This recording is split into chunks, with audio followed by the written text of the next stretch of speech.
We are not children of the state. The state is our employee. And we need to remember when it comes down to whether it's having the right to vaccinate your children, whether having whatever, you have the ability to opt out, and we need more people to stand up to these people. I'm furious about what they've done to Judith. And just remind you guys, there is no one coming on a great white horse in DC to save you. We the people, it is you have a God-given responsibility to protect your children, to protect yourself, to protect your family and your neighborhoods from tyranny at whatever that looks like. And I just ask, please start send a letter. If every single one watching this would send a letter to your state rep and say, we want Judy Rohner's bill put on the floor and we want it passed. I'm going to tell you, you have some good reps who will stand up and do that. You're going to have some that are going to fight you because they know darn well that they're owned by some of these companies that want the data.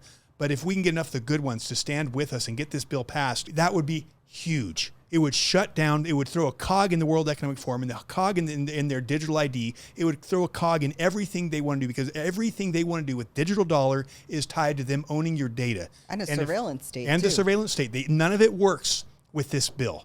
So if there is one bill in the entire legislative session that I think matters more than anything else, it is this. And I'll tell you right now, it's not even a real bill yet, even though Judy's trying to get it pushed, because again, they are going to try to stop it from getting the floor. So you have a God-given responsibility. Your kids are going to ask, how did we end up in this tyrannical state? How did it all happen? And you're going to have a choice to say, you know what? I did my part. I called my rep. I wrote my rep. I shared the information. I did my job.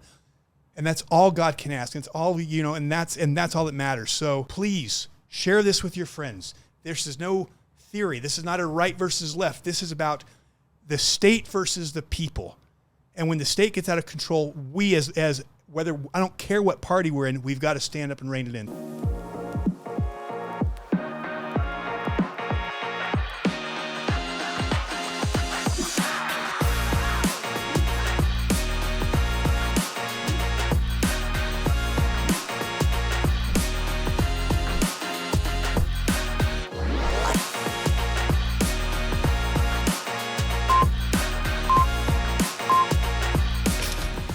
And welcome to We Are the People Radio. This is your host, Jason Preston, and again with my beautiful co-host and bride, Alexia. How you doing, beautiful? I am doing excellent.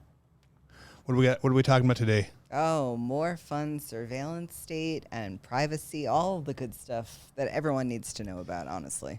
Yeah, so everything we're doing as we move to this fourth industrial revolution, which apparently Utah is going to be the birthplace of, and they're setting up the framework.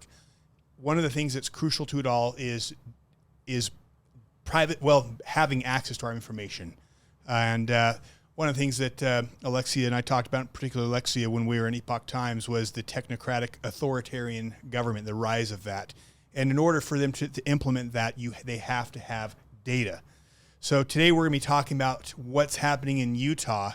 And it's not just what's happening here, but it's also the timing of it. What we really rushed to bring this show together because it's something that your reps are voting on in Utah for right now in the Utah legislative session. So before we get started, please make sure you're following us on all our socials.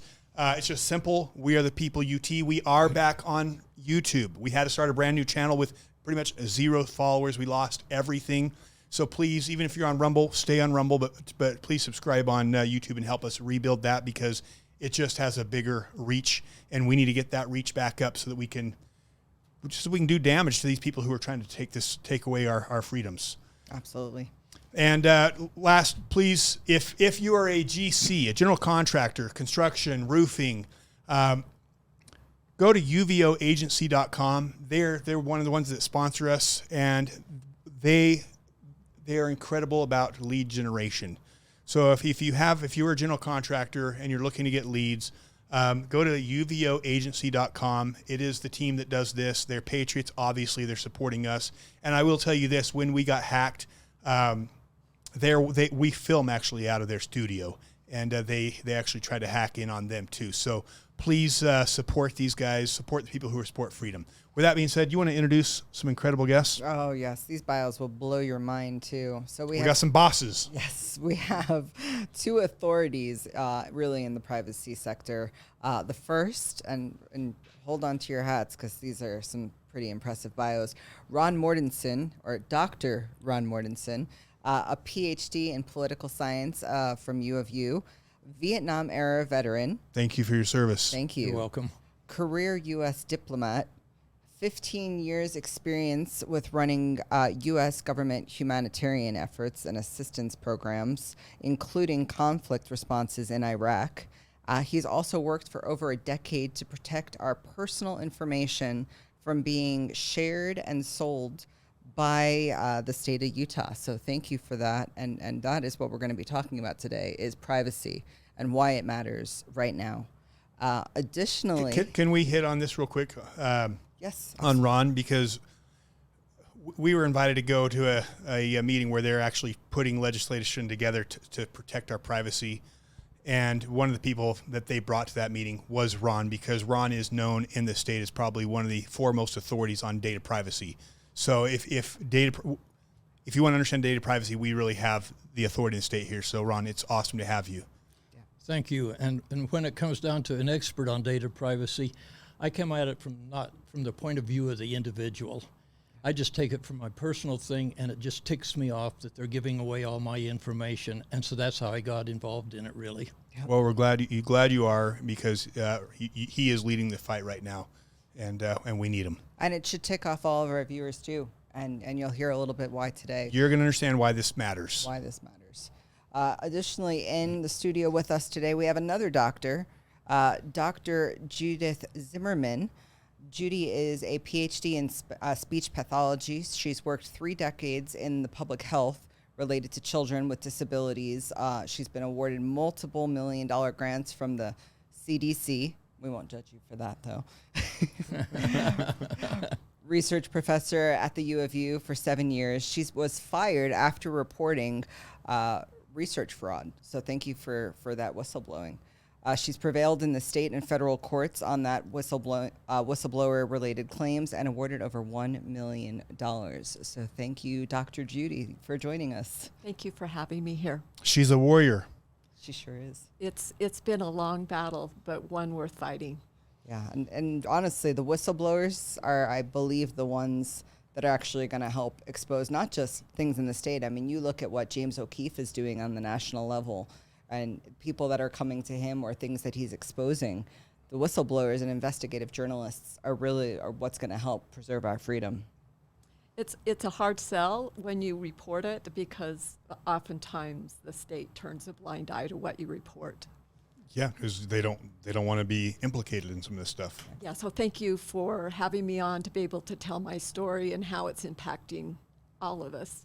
Yeah. Well, it's never easy to tell the truth, especially when you're going up against the state or against corporations that are very powerful, because they can make your life hell. And they did.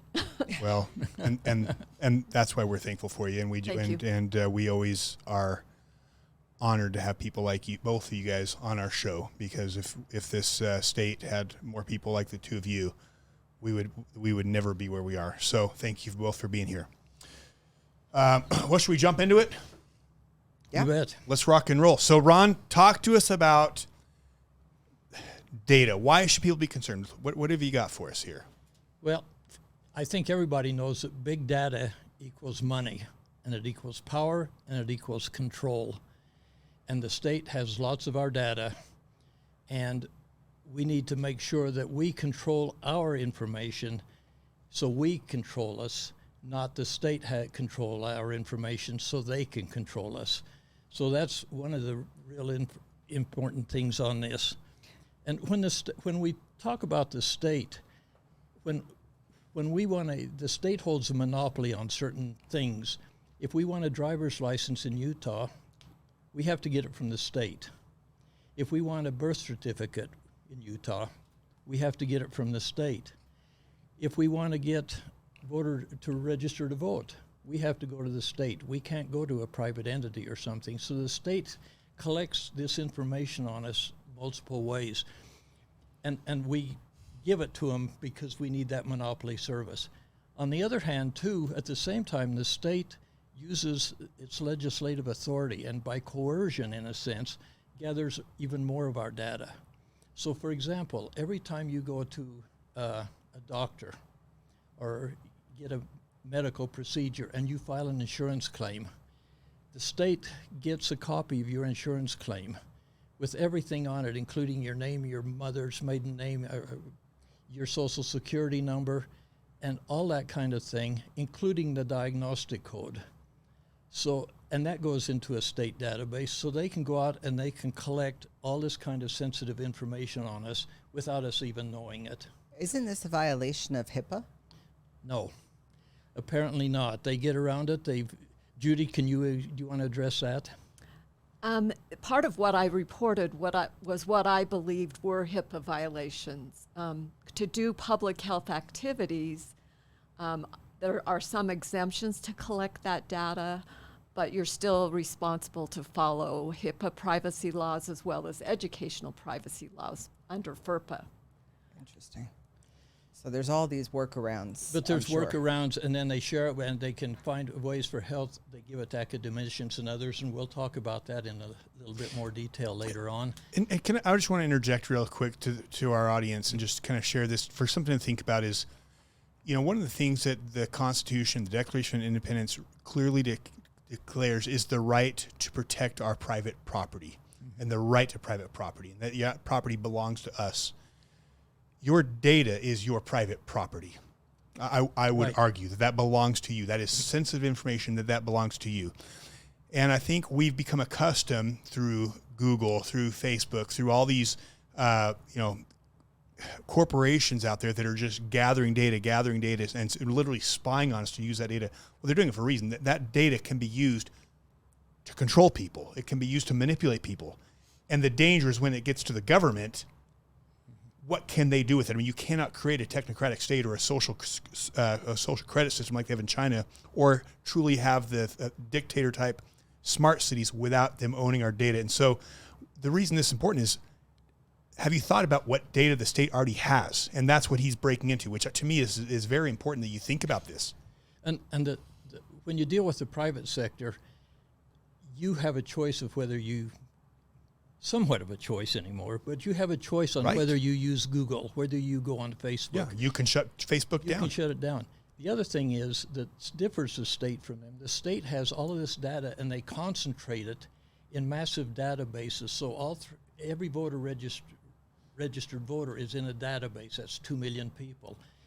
The driver's license, you've got millions of people in that one database.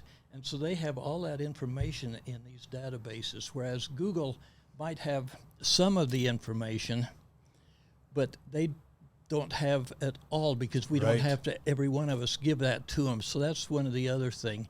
And then what happens when this occurs, then you can have corruption. And later on, Dr. Zimmerman, Judy will talk about that, about how the data becomes so valuable that people are willing to lie, cheat, whatever, in order to get our information and to use it. Yeah, they say data is today's gold. And maybe, when we talk about our personal information, there's about everything about you is a data point. It's your address, it's your name, it's your place of birth, it's your social security number, it's your credit card number, and your DNA. And the state has all of these. The state has your DNA. How in the world is that? I'll let Judy say that.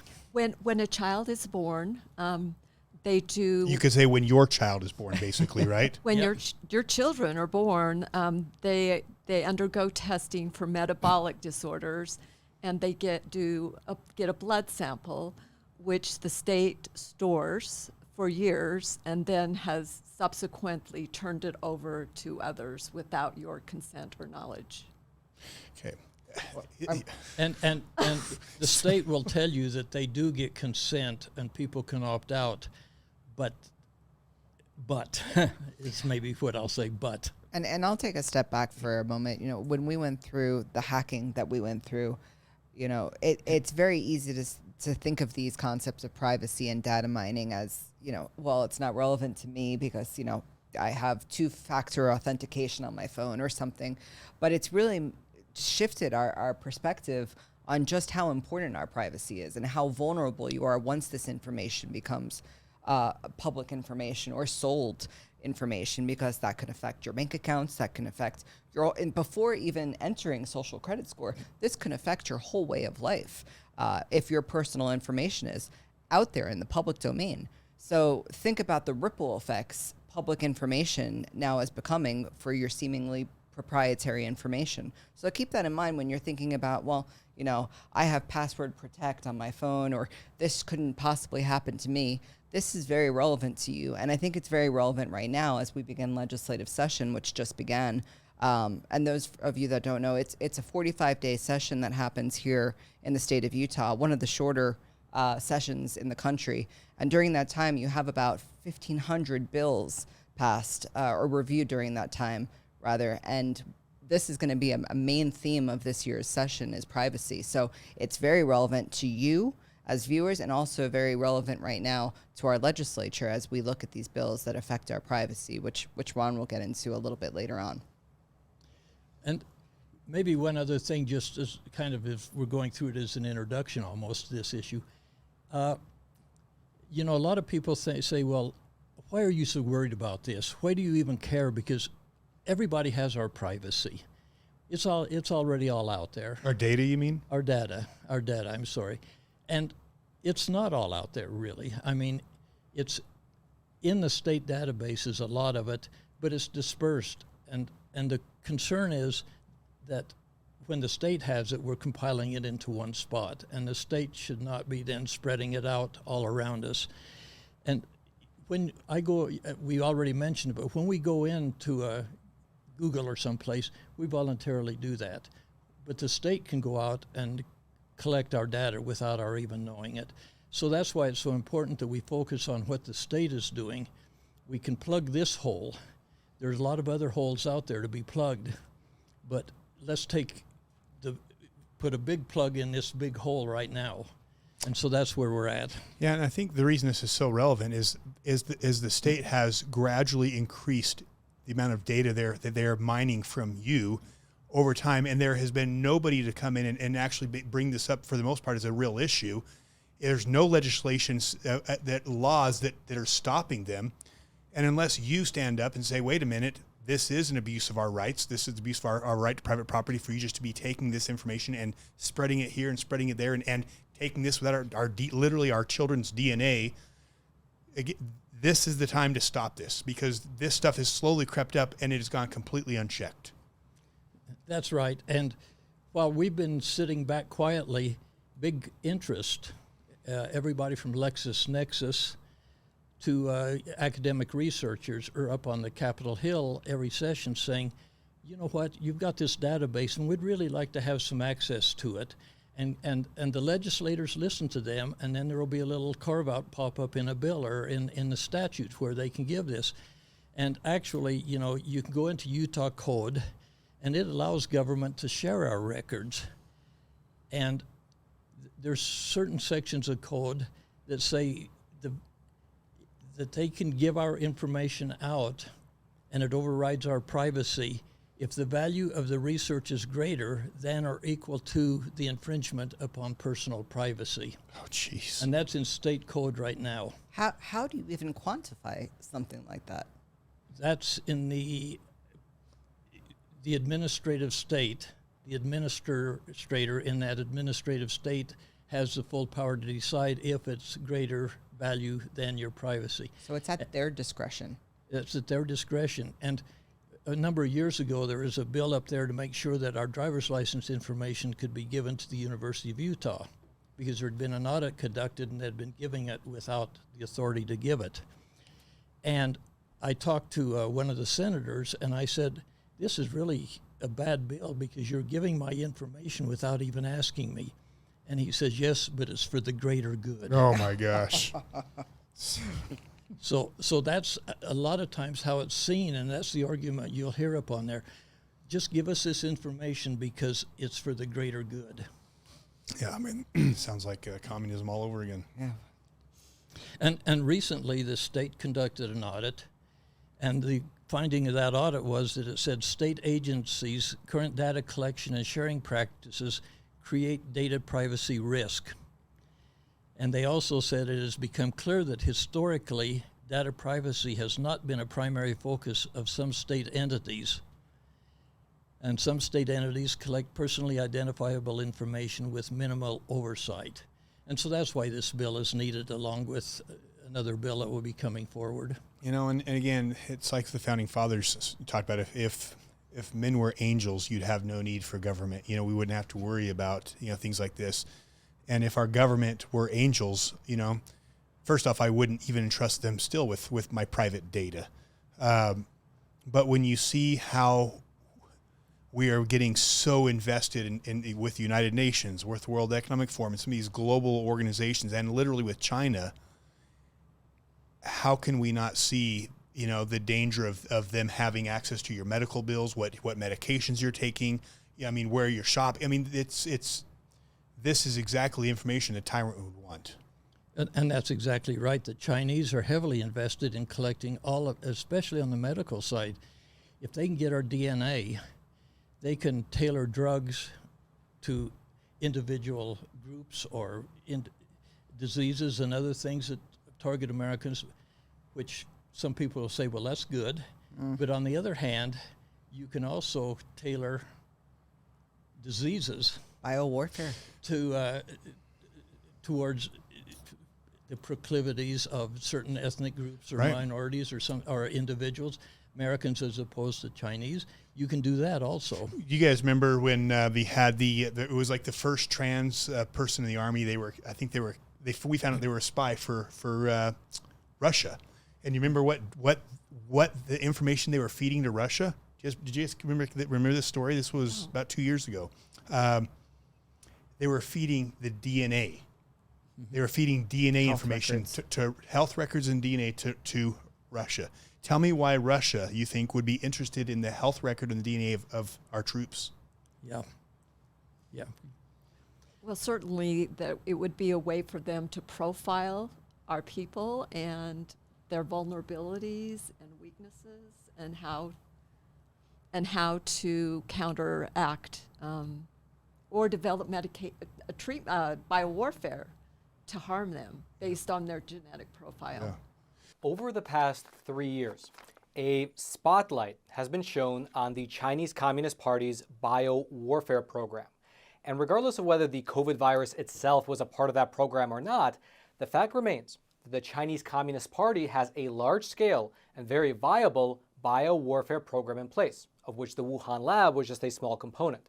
And one of the most shocking things that we know they are developing is a biological weapon that can target and attack the DNA strands specific to certain racial groups. Now, obviously, that sounds very conspiratorial and something like out of a science fiction movie. But what's truly shocking about it is the fact that it's true. The Chinese Communist Party is indeed developing weapons that target specific race and ethnicity markers, which might all of a sudden make it a bit more clear as to why the Chinese Communist Party has been able to stitch together the largest collection of American DNA profiles in the world. Again, to our listeners, I think most of our listeners get this is not good, but I appreciate, sometimes you need to break it down because not everyone understands, hey, why does it matter? So I appreciate that. What else? Right, and that's kind of on the outer edge maybe of things, but and a lot of the other things are more day to day, just on credit histories or anything else. It can do. Maybe what I could do is just take a minute and just. And we'll throw a graph up, a diagram up showing how our information is spread around. Yeah, I'd love to see that. But when we need something, like I said, if somebody's born, we need a birth certificate. We have to get a driver's license. We have to get voter registration. We have health insurance claims. We have a cancer registry. If you have cancer, your name goes into a cancer registry. When you have vaccinations, that goes into a state database. Your education records are held by the state. And then when you die finally, the state issues a death certificate. Now, all of those things go into, for example, the driver's license goes into the driver's license division. Well, what happens to that once it gets in the driver's license division? Well, the driver's license division gives it to the University of Utah and your full information. And they also give it to a thing called ERIC. Oh. And I don't know if you've heard about ERIC. Well, we've done shows on voting issues in the state, but why don't you break it down for some of our viewers? ERIC is a nonprofit organization that was created by a number of states with Utah taking the lead.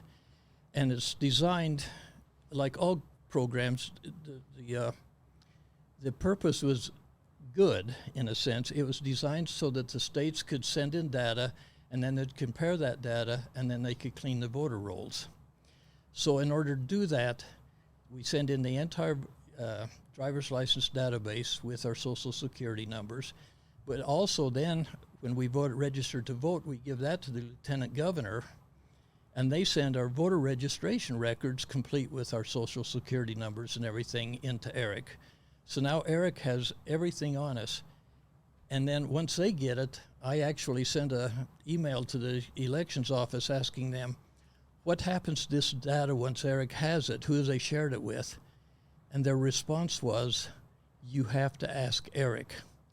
So Yeah. the state doesn't even know where it goes once it goes into this dark hole. We did a show on election integrity about 2 months ago, and I'd really encourage our listeners, if you've not watched it. Or heard from Mark Cook himself. Or heard from Mark Cook. He goes through and breaks down every single way in America that they've found serious abilities to cheat in elections. And he actually says Eric is the number one, the easiest way for fraud to happen. It's such a big problem that many states are pulling out of Eric. In fact, most states are pulling out. But again, Utah is one of these states that was one of the first states, and we are literally embedded with these guys. And there's no accountability what they're doing with that information. So to me, that's a problem because one, it's unconstitutional. That should be the county and the precinct holding that data, not some central, national organization. And two, there's no accountability. You can't hold these guys accountable with all of this data. And wasn't one of the issues with Eric the vulnerability of hacking into it? And that was manipulating- Dominion. That was Dominion. Okay. Well, still. But related. anytime you get another database, and that's one of the problems, because when they take the driver's license database and give it to the University of Utah, now it's on another place. When they take that database and give it to Eric, so now a hacker's got 3 opportunities to hack into it. So he's got 3 chances to look around and see if anybody's got a vulnerability to get that information. Yeah. So what's the reasoning? What's the rationale behind it going to the University of Utah? They use it in their medical research primarily. They use it to the driver's license information is used. The addresses are used. So if, for example, if I'm on the cancer registry, which they also get, so they can go to the cancer registry and I've had cancer, and they can say, okay, Ron had cancer, and they know what kind of cancer I had. And so if they're doing a study on that, they can contact me and say, would you like to be a part of the study? Well, the interesting thing is in the MOU that the driver's license division signed with the University of Utah, it specifies in there, if I would say, well, how did you get my address? They're prohibited from telling them that it came from the driver's license information. Really? Well, at least someone's protected here. Yeah, the government. So let's go through this because this is this incredible chart, and I'm looking at the bottom and seeing, some real concerns. But let's walk through this a little more. So we've covered the driver's license division. So when you register to vote, that goes into the lieutenant governor's website database, and then the lieutenant governor shares it with Eric, as we said. They also share our information with all of the political parties, the candidates, their fellow travelers, such as their consultants or pollsters or volunteers.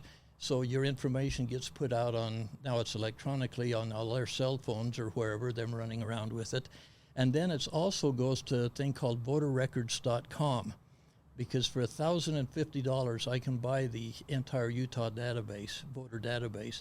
And voters.com then puts it on the website. And so anybody that has not made their record private, I worked for years and we got a bill where we can make our voter records private so it's not sold out to these commercial companies. Yeah, which is also a problem too. This is a whole nother issue, but we'll have to bring that on election integrity discussion. We'll talk about that in a minute, but I got the answer to that. Yeah. Okay, no. But anyway, so what you end up with, I've just put on the screen here, there's 2 records from voterrecords.com. One of them happens to be Jefferson Moss, who's running, and the other one's Kurt Collimore, and they're running a privacy bill this year that deals with process, but not really stopping the sale of the records. But if you go on there, so I can find Jefferson Moss, I can find, it's got his address, it's got a map to his house.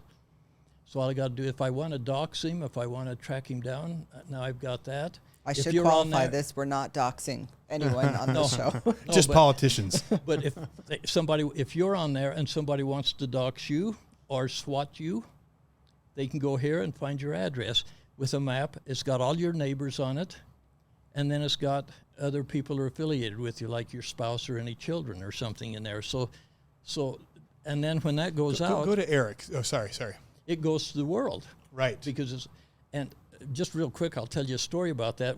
I was in Baghdad helping run the humanitarian response, or I was the team leader for our humanitarian response when we were driving out ISIS.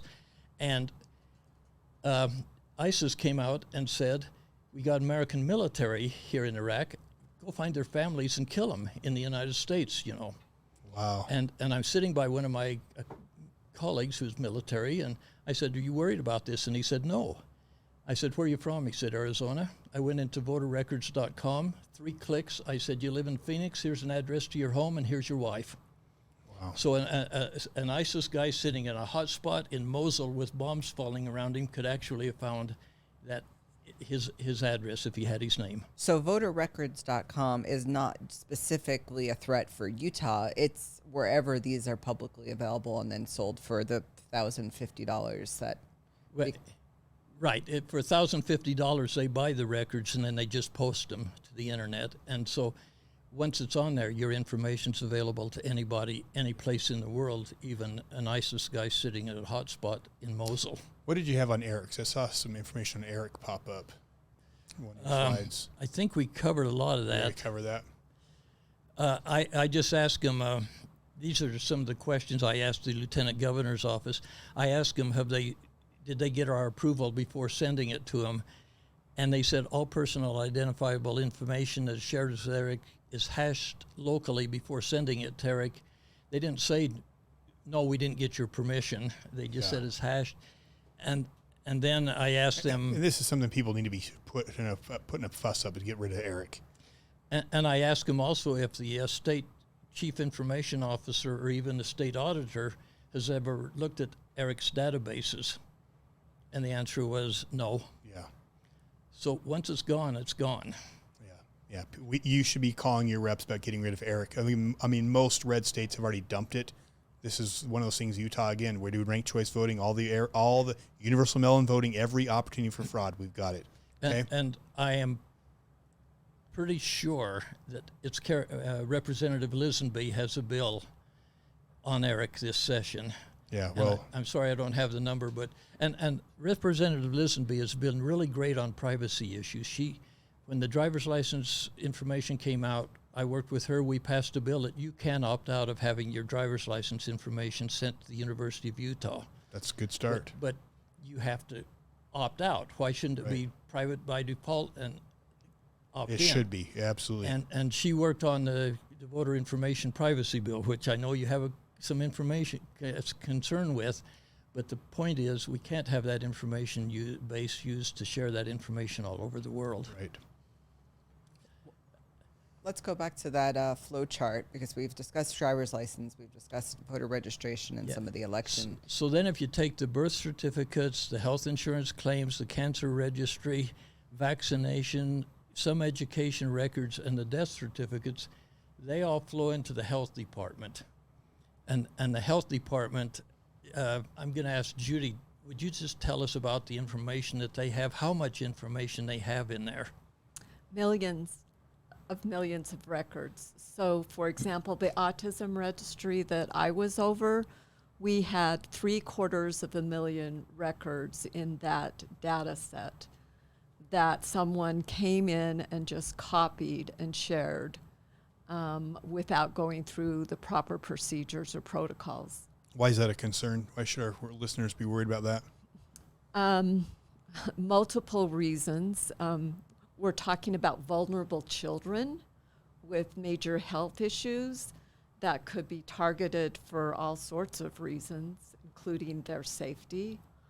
It raises property interests, concerns. Who owns your children's data? Do you as the parent own the children's data? Or does the government own their data? There's a potential for discrimination. There's the potential for data manipulation. There's all sorts of reasons why I find it quite terrifying. Yeah, I find it terrifying too. And especially, again, think about the world we live in with like where we're moving towards red flag laws, where, you know, all of a sudden, hey, now the government has access to your health records and, oh, this person's not safe to have a gun. I mean, you just think of the potential dangers, a slippery slope. I mean, remember, I know we're out of Florida and we spend a lot of time around the country, and you want to share about the medical marijuana card, the feedback we got on that. That was fascinating. The conversation that we had with someone in Nevada. Yeah. Nevada, sure. We were having a few conversations with business owners in Nevada who I believe had a family member or relative that had a legitimate health issue with anxiety, and they received a medical marijuana card for legitimate medical reasons. And they stated their concerns, and this is several years ago when recreational and medical marijuana became mainstream. And they said, you know, I have issues myself, but my concern is if I were to get a medical marijuana card, I'm then in a database with potentially mental instability flags, and then I might not be able to own a gun. So it's like, pick your poison. Would you rather have something to help you with a medical issue, or would you rather have your rights taken away because you're deemed unstable or not able to care for yourself and therefore not able to own a firearm? Yeah. And I'm also looking at your chart here. So from the health department, where's that information going? Well, it's flowing to the University of Utah, it flows into federal agencies, and it flows into all their contractors and researchers. And then when you start talking academic researchers, who knows how many that's going to. So it's being spread far and wide. And again, they never come to you and say, would you like to be part of that study? And they will argue, well, we de-identify the data. They don't know who you are. Well, with AI, if I got 2 data points on you, I can quickly identify who you are. So the point is, why don't they come and ask us if they can give our information out? And it sounds a little bit flippant maybe, but if the University of Utah, if researchers are using my information, I mean, I'm one out of millions of data points maybe they're using, but if they're using my information and they're doing it, academic researchers are making their career on it, their salaries are based on, or it pays their salaries, and if they come up with $1 billion product, I don't get a penny of that, and that's my property that they've used to help do that. So I should at least have some say in whether they have my data. And just one other thing I'll mention, they also get, coming back to when you said, you know, you're worried about person with anxiety.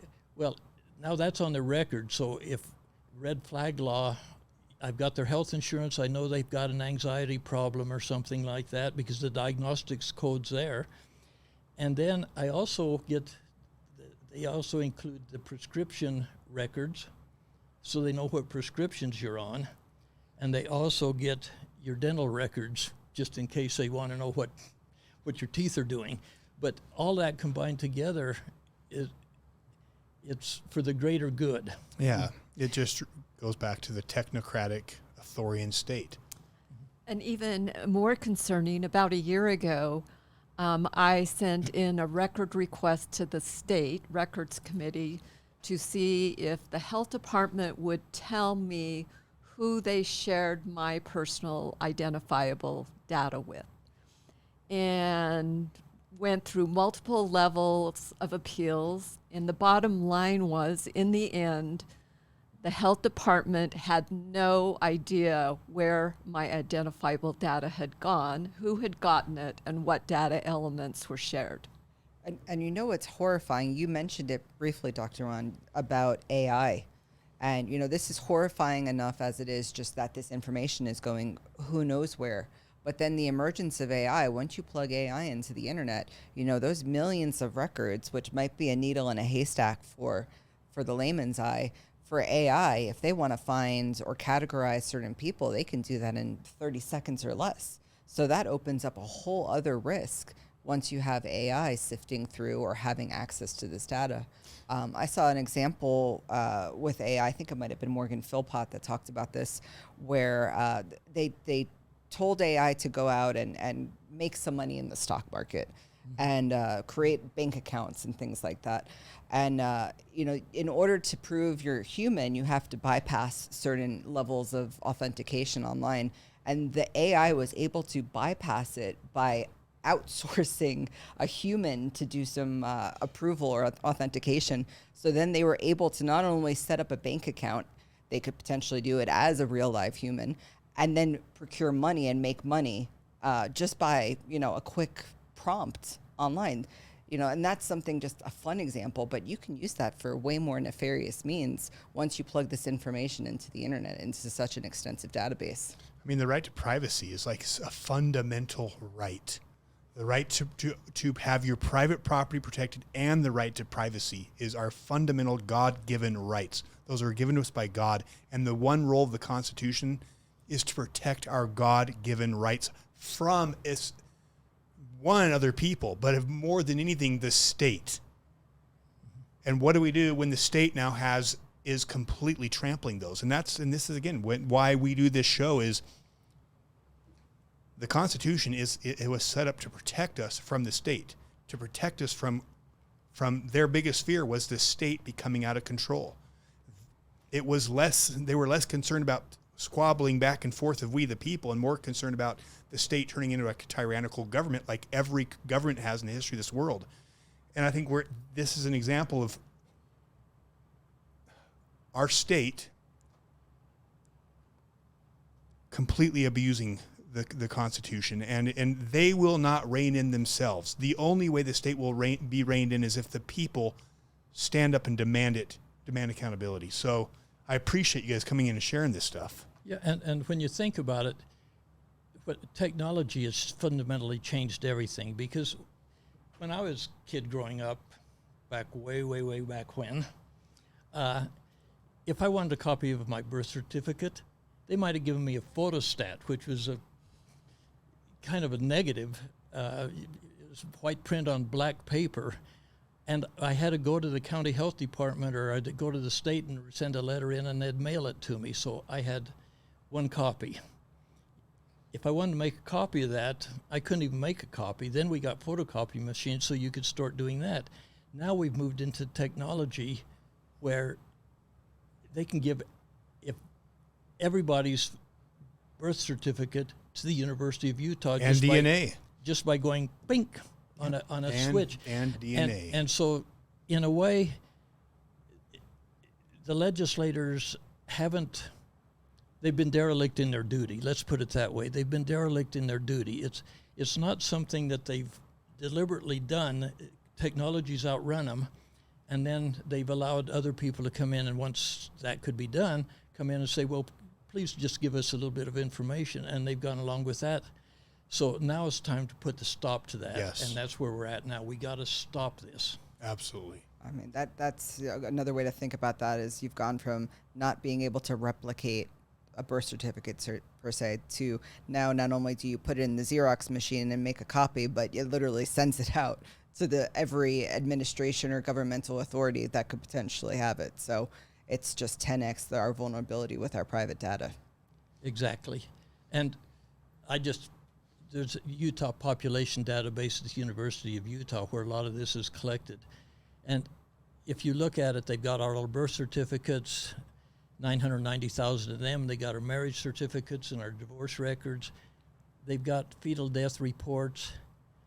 They've got the Utah Birth Defect Network records, all of our health insurance claims. And if you look at all payers claims database, there's 830 million records in that. They have the driver's licenses, the voter registration records, and they even have the family history records from the LDS churches, giving them the family history records. Are you kidding me? No. Correct. The LDS Church has turned over the family pedigrees to the University of Utah, and the University of Utah then links people by families, and then they profile families for certain medical conditions and other types of health issues. So, and aren't they partnered also with Ancestry.com? I believe so, yes. So what could go wrong with this? And again, it's I done I want to hear that. What could go wrong? Why? I mean, What could go wrong? You know, I go down the road to forced medical treatment, or if certain families have certain children with certain types of disabilities, that they will target them some way, somehow, whether it's discrimination or forced medical treatment. And what's interesting is, well, you know, Jason chooses not to do an ancestry DNA sample because he wants to protect his privacy. But let's say his dad or his brother does, then you're automatically then no longer private by extension of these family pedigree charts. Exactly, because you share DNA with other family members, which makes you identifiable, whether you participated in that or not. yeah, and all right, I'll leave it because I have another comment on that, but I've got enough comments. You want me to hear all my comments? No, exactly. And when Judy brought up the fact that it could coerce medical care or something like that, during the COVID pandemic, I was online. I just found a form here, the vaccine data use and sharing agreement to support the United States government COVID-19 response. And under this agreement, that they collected vaccination information about people, and the reason for it was, as they said, is to monitor the COVID vaccine uptake. In other words, to determine how many people were getting it. And then it says that it was to further the federal government response efforts. HHS and CDC seek to obtain and utilize these data for various immunization and vaccine data sources. So once they were collecting the data at that time, now they never totally got to forced people coming to your home and forcing you to take the COVID vaccine, but they're collecting the database that they would know who had the vaccine and who didn't have it. Yeah. And that was, so that's where information also flows from the health department into CDC and other agencies. Yeah, and again, Utah is one of the states pioneering, and I hate, pioneering is not the right word because it's so progressive, but who is pushing digital ID. And when you have digital ID where the government has basically, have you been vaccinated? Is this person, I mean, you think about all the data they have, it's just, this has got to be stopped. You know, it's funny. I see a lot of the comments we have online, especially on our social media, when we report stuff like this, and they accuse us of fear mongering, and you know, a few do. Well, I'm saying the opposing view. Yeah. You know, this isn't meant to scare you. This is just meant to make you aware. You're not supposed to go and say, well, now I'm never going to go to a hospital again. I'm never going to get treatment. I'm never going to do X, Y, Z. This is to make you aware, because the more that we are aware about this, the more we can stop it, whether it's through legislature or from things like you said, Ron. We never got to the point where we had vaccine databases. We could have easily, but there were people that were standing up. There were actually groups, advocacy groups, speaking up and letting people know. Last two legislative sessions, and they stopped bills and got bills in that was able to stop some of these things. So we're not here to scare you. We're actually, I think there's a lot of hope with this, because the more we can educate and make people aware, the more we can either shut down this from happening, or conversely, you know, create some layer of protection. Yeah, and I would, that's exactly right. We're not saying this is, we've got to lock it all down. Nobody can ever have access to it. Nobody can, we've got to get control over it, and we've got to put the control back in our hands. Yes, I want cancer research. Yes, I want developments of medical practices that are going to save lives. But you can't just come out and take my information or your information without at least asking us. And then there have to be safeguards put in place on what is done with that information. We have to know what's done with it. And we have to ensure that it's not used for purposes that are less than benign. Yeah. This is just common sense. It's not a right issue or a left issue. This is a humanity issue. This is just what's the right thing to do. Yeah, and I think Judy, you would agree, wouldn't you, that we're not here to say we should stop this totally. We just need to figure out how we control it and put the hands back in the person whose identifiable information is being used to help control that. Yeah. And for me, it's an issue of my freedom to choose, that the government shouldn't have the ability to forcibly take my private information and use it as they see fit, but that each of us should be able to choose if we want to participate in research or not participate in research. Or have our data sold off to corporations. And to whom? Right. Right. Well said. Okay. Let's talk about that. I want to see what you had there, the potential harm. Yeah, I think we've covered a lot of this. Potential harm of data sharing. Well, you can have physical harm. If I decide to SWAT somebody, I've got their address from their voter records. I can send the police to their home at night on a phony 911 call, and which is very dangerous because the police think there's a real incident. They come ready to react, and then that puts the person in danger. So there's physical harm that can come from this. There's reputational harm. If I know the autism database, for example, they have the children's education records. They have everything in that, as I understand.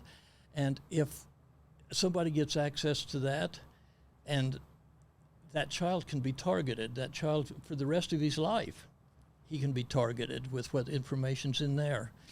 And we've talked about trafficking, SRA issues, and the rise of pedophilia in this country. And you realize just how much, we could protect ourselves, but we should be thinking about all of the different avenues that can happen with our children's information being out there for those predators that are sick online. People who want it, yeah. Judy, do you want to talk about psychological harm? I was actually jumped down to free speech protections. Okay. As a public employee, I assumed I would have the free speech protection to ask questions to government officials about my concerns regarding privacy. But what ended up happening was a top attorney at the university said to me, if you keep asking these questions, we're going to fire you. And there was such a concerted effort by multiple state agencies to tamp down any dialogue regarding privacy issues or research findings. You had to do what the government told you, or you wouldn't be able to keep your job. And so that's where I go with some of this, is our speech is really being curtailed in multiple ways by privacy issues. So, and this is part of your story, right? This is how you were eventually fired. Is this correct? That's correct.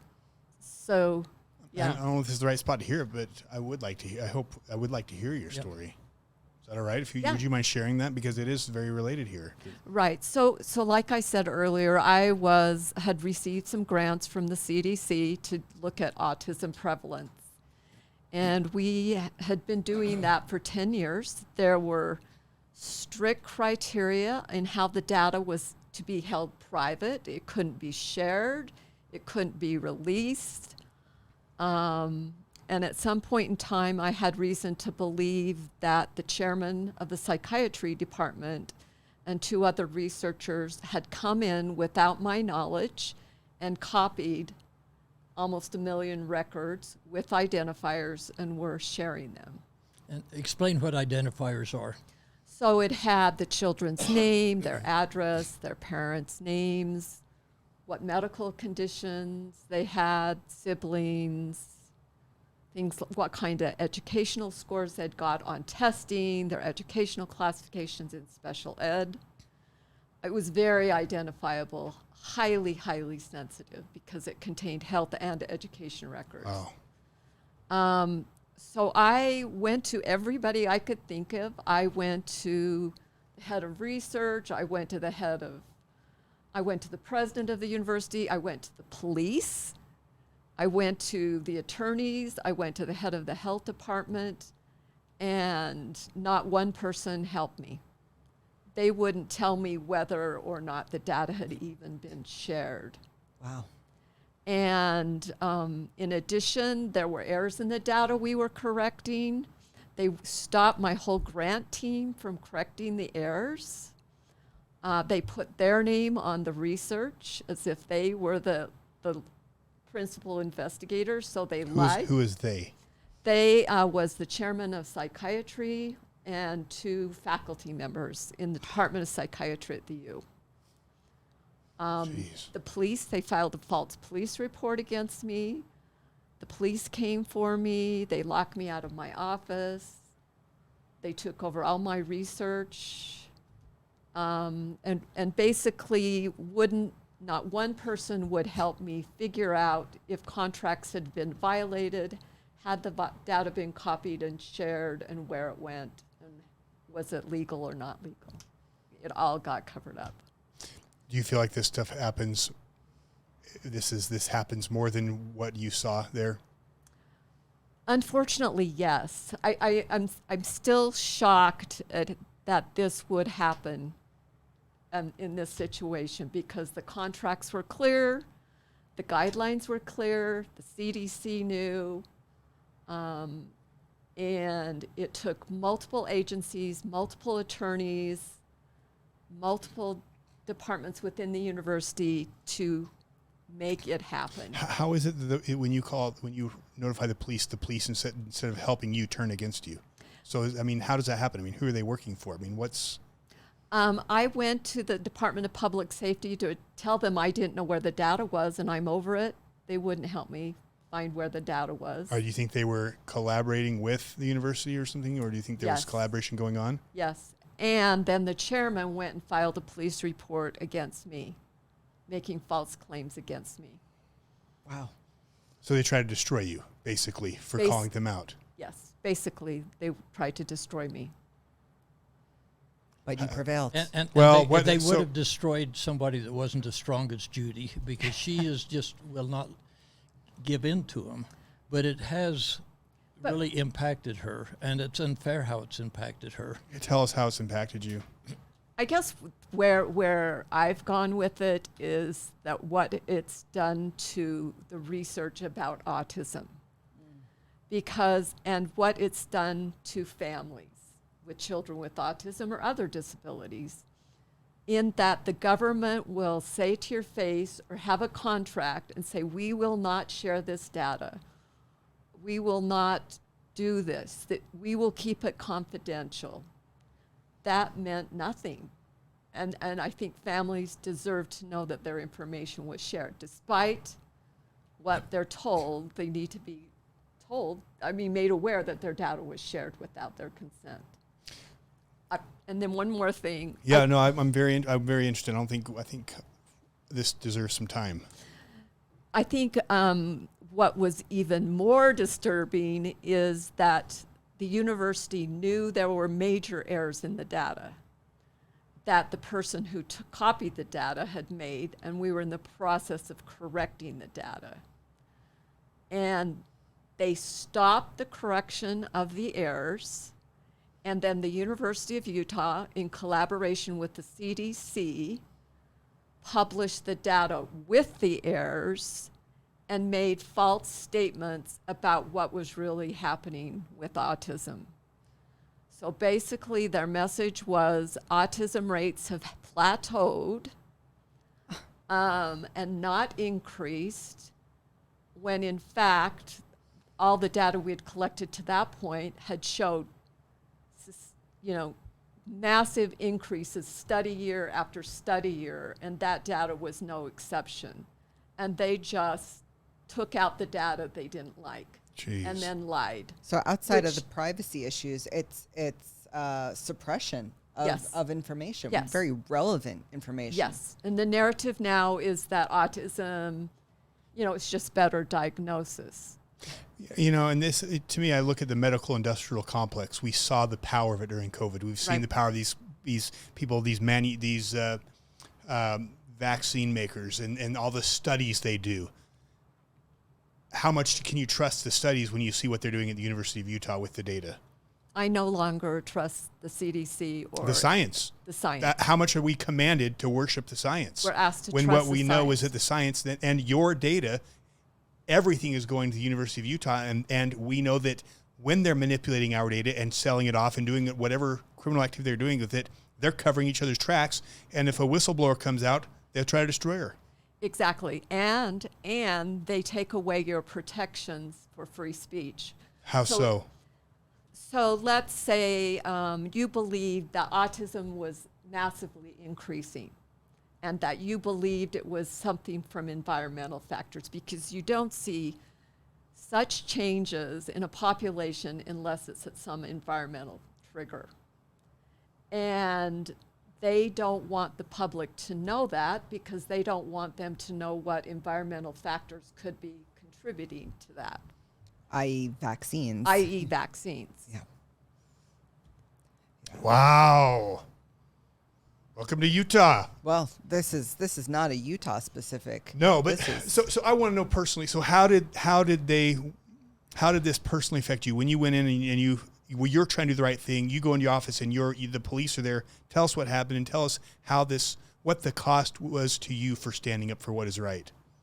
It basically destroyed a 37-year career in public health and research.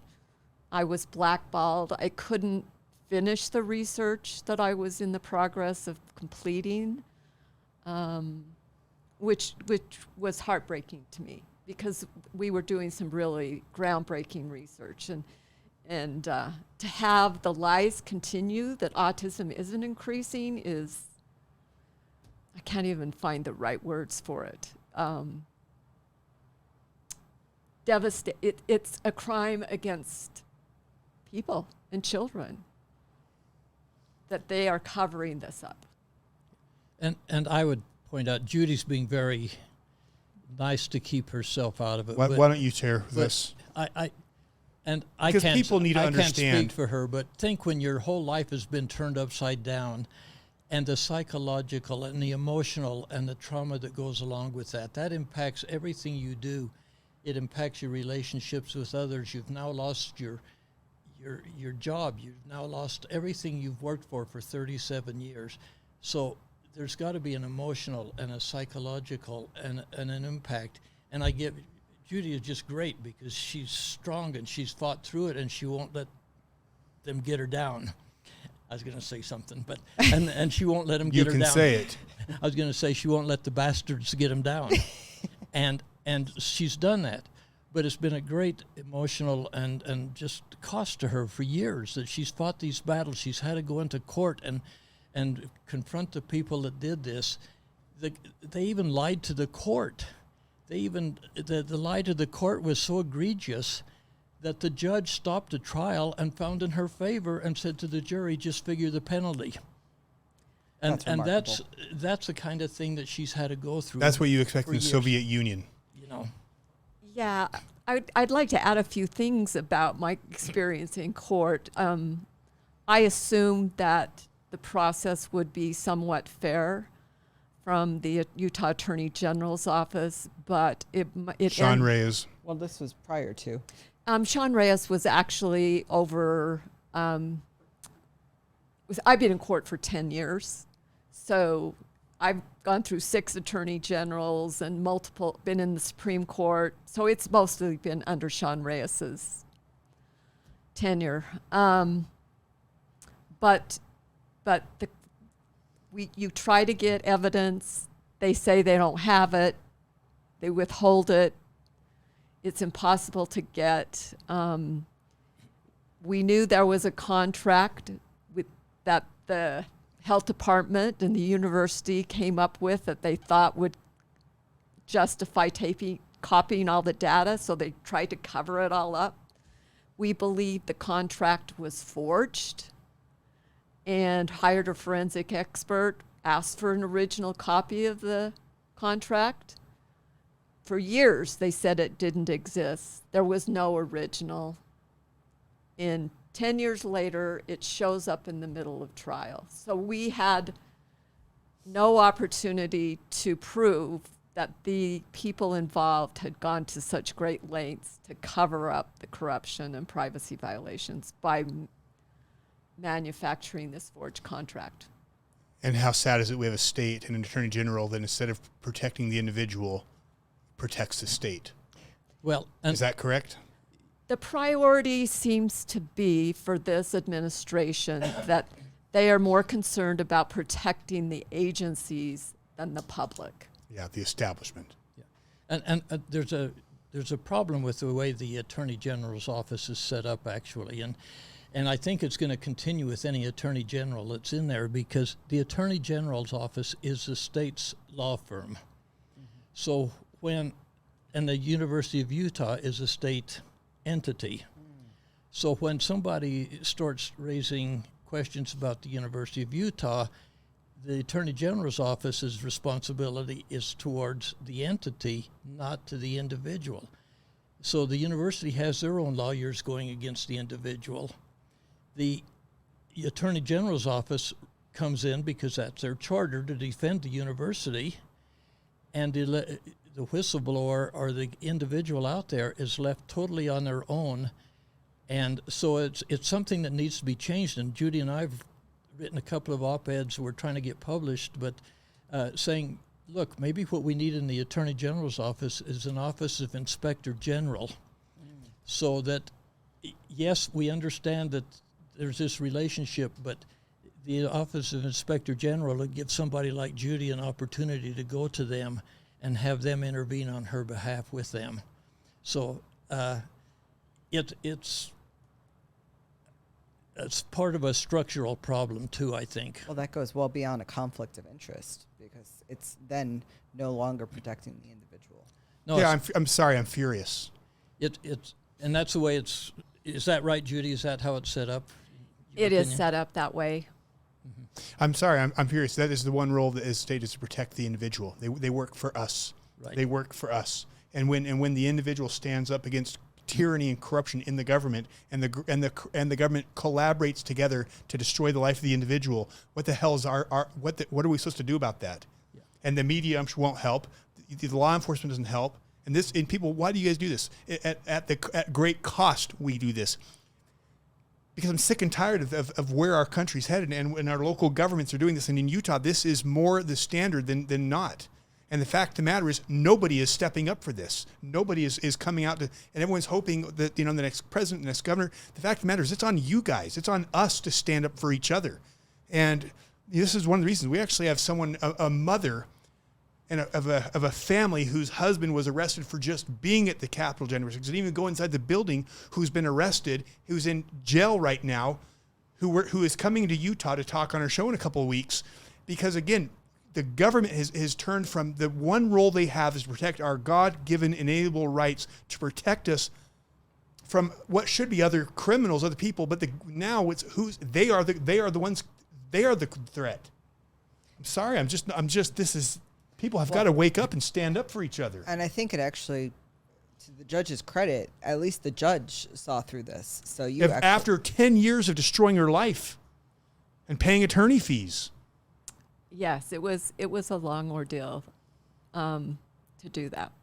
But I was very pleased with the judge, and things have still not been finalized, unfortunately, and the saga still continues, and the AG's office never looked into whether that contract was forged or not, and never will.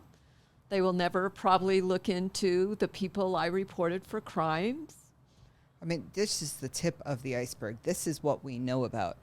You think about how many cases and instances may have never even been reported or fought against for whether it was monetary reasons or because they just were not equipped with the ability to stand up for themselves.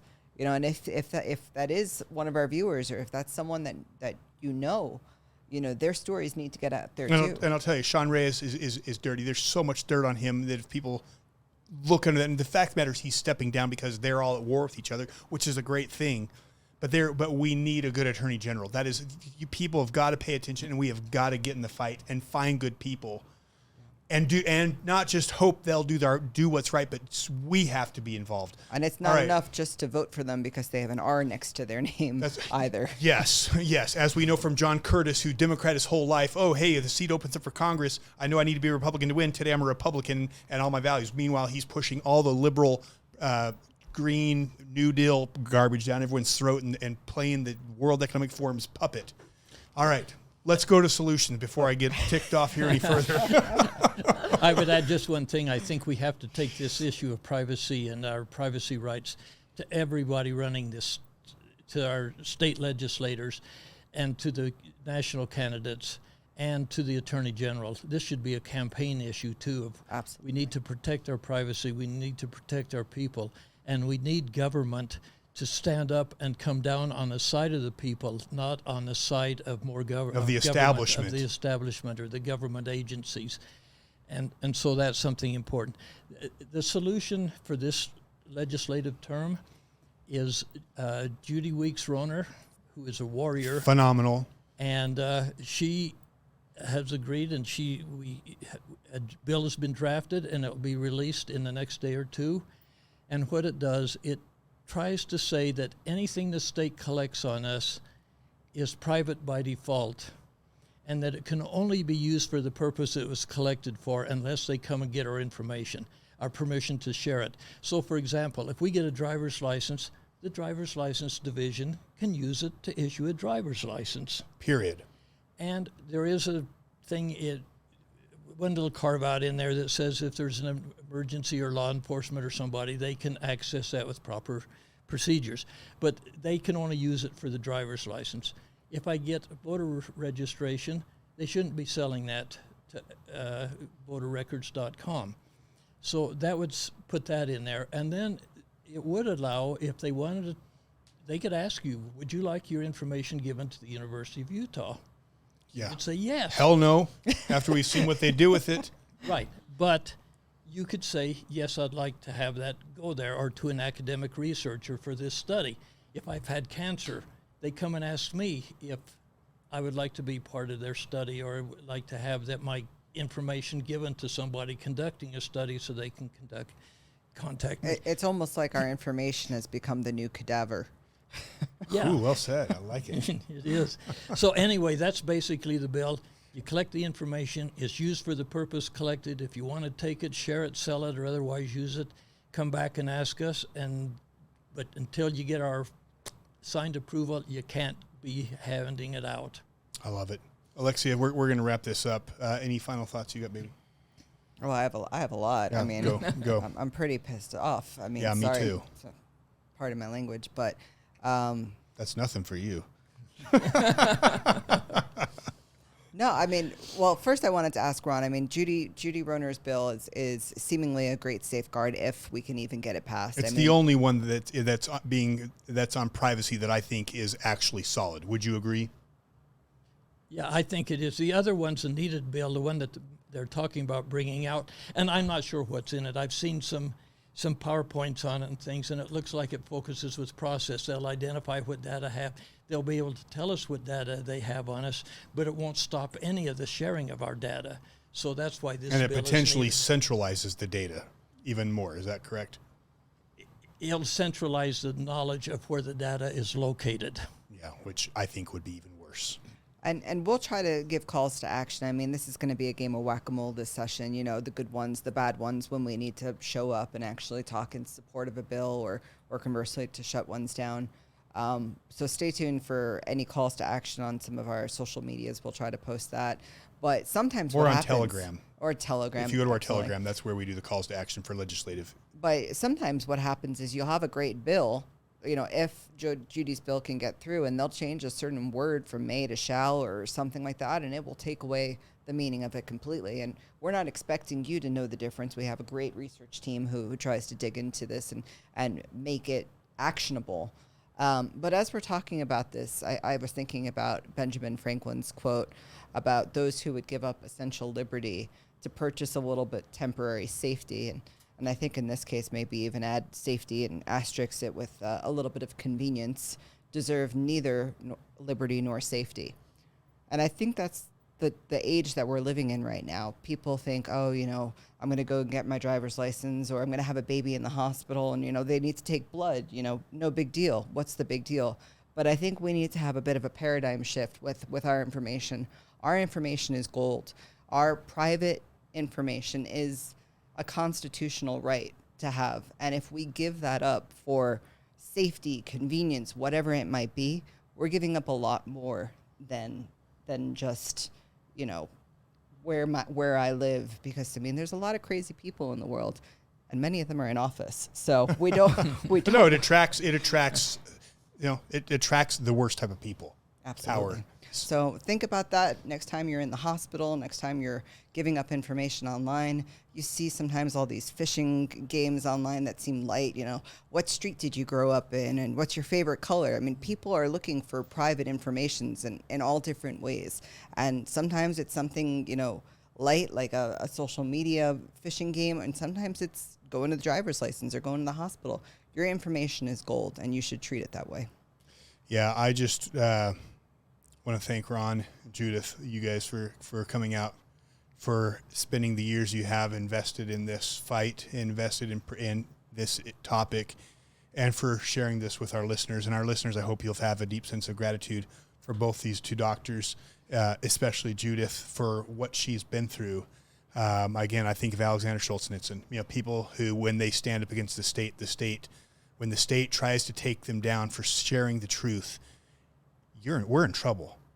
And I would just, tell our listeners, going off what Alexia said, you go to Utah airports. Again, it's Utah airports, not any other state where they're forcing, trying to force the biometrics. You can opt out. You can opt out with your kids. We are not children of the state. The state is our employee.